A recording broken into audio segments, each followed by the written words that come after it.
नमस्कार. भारतामध्ये आता पेपर फुटीच्या घटना या काही आपल्यासाठी नव्या राहिलेल्या नाहीयेत. दररोज पेपर फुटतो आणि आपल्याला त्याचा काही फरक पडत नाही आणि सरकारमधला कुठलाही व्यक्ती किंवा मंत्री याची जबाबदारी घेत नाही. हे आता या देशामध्ये लोकशाहीमध्ये आता नवं राहिलेलं नाहीये. काही महिन्यांपूर्वी नीटचा पेपर फुटला आणि देशातल्या 22 लाख पोरांच्या भविष्याचं वाटोळं करण्याचं काम या सरकारनं केलं. त्याचबरोबर नंतर सीबीएसई मध्ये घोटाळा झाला आणि सीबीएसईच्या विद्यार्थ्यांचं नुकसान केलं, त्यांचं भविष्याचं वाटोळं केलं. नंतर तलाट्यांचा पेपर फुटला, पोलीस भरतीचा पेपर फुटला. आतापर्यंत गेल्या 10-12 वर्षात जवळपास 100 पेक्षा अधिक वेळा पेपर फुटीचे प्रकरण आलेले आहेत. आणि आता आज ज्यांच्या हातामध्ये या देशाचं भवितव्य घडवण्याची जबाबदारी आहे त्या शिक्षक निर्माण करणाऱ्या टीचर्स इलिजिबिलिटी टेस्ट टीईटी परीक्षेचा पेपर आज फुटला आणि 3 आरोपींना अटक करण्यात आलं. एक हरियाणाचा आहे आणि 2 बिहारी आहेत आरोपी. आता सरकार महाराष्ट्राचं आणि आरोपी बिहारी आणि हरियाणातले आहेत. हे आरोपी सरकार आणि प्रशासनातल्या लोकांचं पाठबळ असल्याशिवाय पेपर फोडू शकत नाहीत. म्हणून तात्काळ ह्या पेपर फुटीची जबाबदारी घेऊन देवेंद्र फडणवीस, त्याचबरोबर शिक्षण मंत्री दादा भुसे आणि संबंधित शिक्षण आयुक्त जे नंदकुमार बेडसे आहेत यांनी राजीनामा द्यावा आणि तात्काळ या प्रकरणाची जबाबदारी घ्यावी. पण असं होणार आहे का? असं होणार नाही. कारण नीटचा पेपर फुटला, धर्मेंद्र प्रधान यांनी राजीनामा दिला नाही. देशाचे प्रधानमंत्री माननीय नरेंद्र मोदीजींनी याच्यावरती एक शब्द सुद्धा काढला नाही. या देशातील लोकांचं भविष्याचं वाटोळं केलं जाते.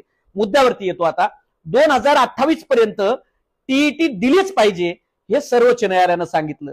जर दिली नाही तर शिक्षकांच्या नोकऱ्या जाणार आहेत जे कार्यरत आहेत. त्यामुळे 53 वर्षाच्या खालील शिक्षकांना हे कंपल्सरी केले. आता या शिक्षकांनी टीईटीचा अभ्यास केला, त्याच शिक्षकांना आता मतदार याद्या करायच्या आहेत एसआयआर साठी आणि 4 महिने कार्यमुक्त केलेलं आहे. सरकारी शाळा 4 महिने आता वाऱ्यावरती असणार आहेत. कारण शिक्षक एसआयआरचं काम करतोय, शिक्षक जनगणना करतोय, शिक्षक गावातल्या नोंदी करतोय, जन्म मृत्यूच्या नोंदीपासून ते निवडणुकीच्या ड्युटी पर्यंत सगळं काम शिक्षकांनी करायचं. वरतून विद्यार्थ्यांना शिकवायचं आणि त्यातही परीक्षा देऊन नोकरी वाचवायची. अरे त्या शिक्षकावरती किती अत्याचार करणार आहात. आणि म्हणून हा सरकारचा कट आहे. कारण चंद्रकांत पाटील म्हणालेच होते की आता सरकारी शाळांमध्ये कोणी जात नाहीये, खाजगी शाळांच्या माध्यमातून पोरांना किंवा या शाळा खाजगी लोकांना चालवायला दिल्या पाहिजे. आणि हाच कट भाजप सरकारचा आहे. समूह शाळा नावाचा GR 15 मार्च 2024 ला संच मान्यतेचा GR आला. त्यात समूह शाळांची संकल्पना मांडली आणि 2009 साली काँग्रेस पक्षानं शिक्षण हक्क कायदा आणला आणि त्यामध्ये शिक्षण मोफत सक्तीचं केलं आणि मूलभूत अधिकारामध्ये आणलं.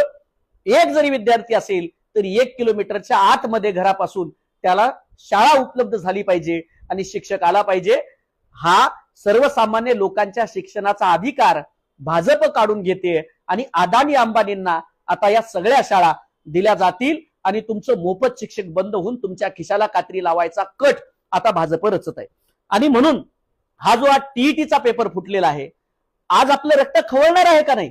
कोण आहे ते मुलं ज्यांचा ही सगळी पोरं शेतकऱ्यांची, कष्टकऱ्यांची, कामगारांची, 18 पगड जाती, 12 बलुतेदारांची जे अगोदरच प्रचंड मोठ्या संकटामध्ये सरकारमुळे आहेत, अशा लोकांची पोरं, अशा शेतकऱ्यांची पोरं ही शिक्षक होण्यासाठी आलेली आहेत.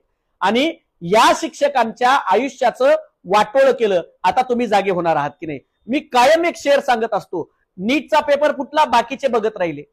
सीबीएसईचा पेपर फुटला, बाकीचे बघत राहिले. पोलीस भरतीचा पेपर फुटला, बाकीचे बघत राहिले.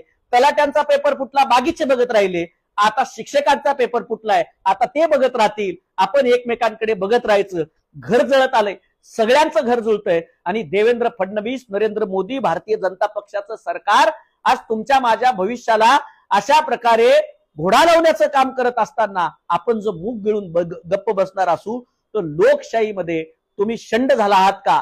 हा सवाल आता प्रत्येकानं आपल्याला स्वतःला विचारण्याची वेळ आलेली आहे. आणि म्हणून सनदशीर मार्गानं रस्त्यावरती यावे लागेल. या मुजोर गेंड्याच्या कातडीच्या सरकारला, एजंटगिरी करणाऱ्या सरकारला, पेपर फोडून दलाली करणाऱ्या, पेपर फोडून व्यापार करणाऱ्या सरकारला आपल्याला आता धडा शिकवावा लागेल. आणि त्यासाठी आपण आता रस्त्यावरती येणं काळाची आणि नितांत गरज आहे. मला राज्याचे मुख्यमंत्री देवेंद्र फडणवीस, शिक्षण मंत्री दादाजी भुसे यांना सांगायचंय की थोडी जरी जनाची नाही मनाची लाज शिल्लक असेल तर या यंत्रणेतल्या सर्वांना तात्काळ निलंबित करा आणि दादा भुसेंनी या प्रकरणाची जबाबदारी घेऊन तात्काळ राजीनामा द्यावा आणि महाराष्ट्रातल्या 4.5 लाख परीक्षा देणाऱ्या शिक्षकांची भावी आणि कार्यरत देवेंद्र फडणवीसांनी जाहीर माफी मागावी की ही पेपरफुटी आमच्यामुळे झाली, आमचं सरकार अपयशी ठरलं हे त्यांनी मान्य करावं. आणि मला आता महाराष्ट्रातल्या सर्व शिक्षकांना सर्व विद्यार्थ्यांना एक शेर सांगायचंय. मी कायम सांगत असतो, नवाज देवबंदी असं म्हणतात, जलते घर को देखने वालों फूस का छप्पर आपका है. जलते घर को देखने वालों फूस का छप्पर आपका है. आपके पीछे तेज हवा आगे मुकद्दर आपका है. उसके कत्ल पे मैं भी चुप था, मेरा नंबर अब आया. उसके कत्ल पे मैं भी चुप था, मेरा नंबर अब आया.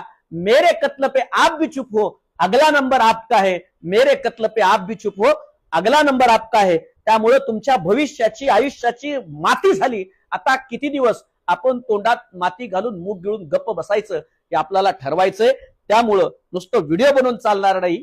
या व्हिडिओच्या माध्यमातून सर्व ज्या लोकांचे पेपर फुटलेत त्या सर्व क्षेत्रातल्या विद्यार्थ्यांना मी आव्हान करतोय की सनदशीर संविधानिक मार्गाने जमूया, रस्त्यावरती उतरूया. आपल्या सगळ्यांच्या प्रतिक्रियांची मी वाट पाहतो, सरकारचा निषेध करतो आणि शिक्षण मंत्री आणि आयुक्तांच्या राजीनाम्याची या ठिकाणावरती मी मागणी करतो आणि या पेपर फुटीच्या विरोधामध्ये आपण लढूया इतकीच अपेक्षा आपल्या सगळ्यांकडून व्यक्त करतो. धन्यवाद.